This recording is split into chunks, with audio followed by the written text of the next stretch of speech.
بسم الله الرحمن الرحيم. السلام عليكم ورحمة الله وبركاته. kusoo dhawaada qurux iyo caafimaad insha Allah. waa anigii oo markale soo laabtay maantana waxaan idin wadaa video cusub insha Allah. waxaan idinka faa'iideynayaa baby food sida loo diyaariyo cuntada babyga markuu yar yahay oo cuntada ku bilowdid insha Allah. 4 bilood dadka qayb ku bilaabo 6 bilood isla aragna insha Allah. wuxuu ka kooban yahay waa chicken yar aan soo jarjaray masha Allah, broccoli, sweet potato, baradho potato iyo carrot. intaas ka sameynaya insha Allah. baashan carrot iyo sweet potato ku diiraya diirka uga qaadaya.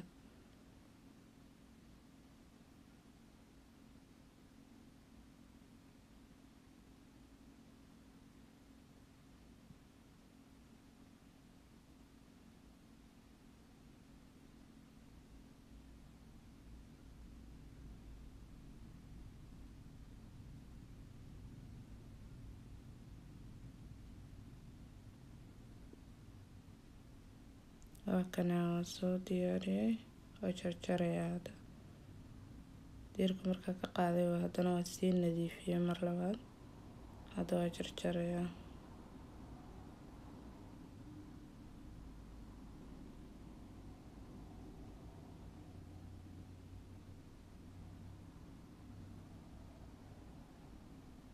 digsigana soo qaatay kulliga ku shubaya biyaan ku daraya insha Allah.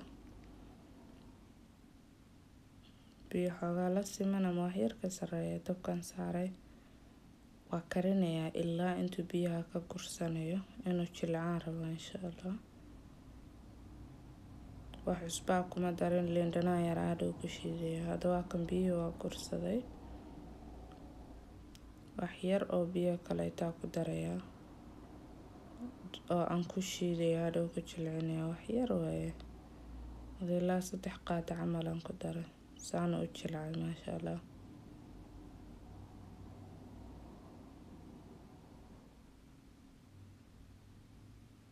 kana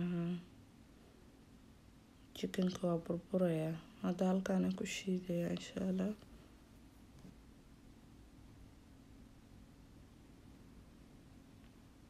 gacankiisa waa ku daray xabada liin dhanaantaana waa kusoo tuujinaya. dhadhan baa ugu yeelaya. cusbo uma baahna babygu markuu yar yahay.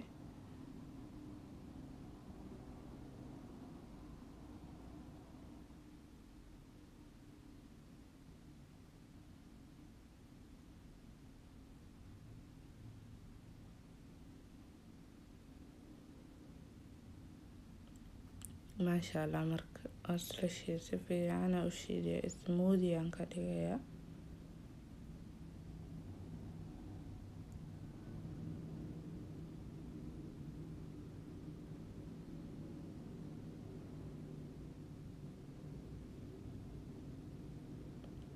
aragtan soo shiidmaya.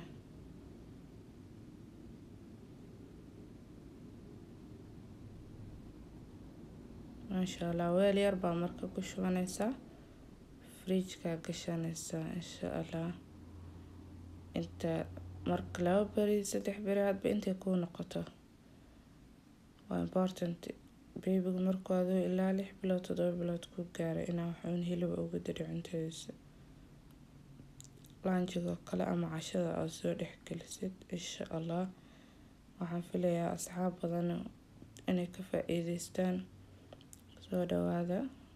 maalin kasta video cusub insha Allah soo gelin doona. waana wadayaa cunada babyga haddii Ilaahay yiraahdo. waa ku mahadsantiin daawashadiina. fadlan subscribe channelka. asxaabtiina la share gareeya, commentigana nagula wadaaga, like tana insha Allah naga dhiso. salaam.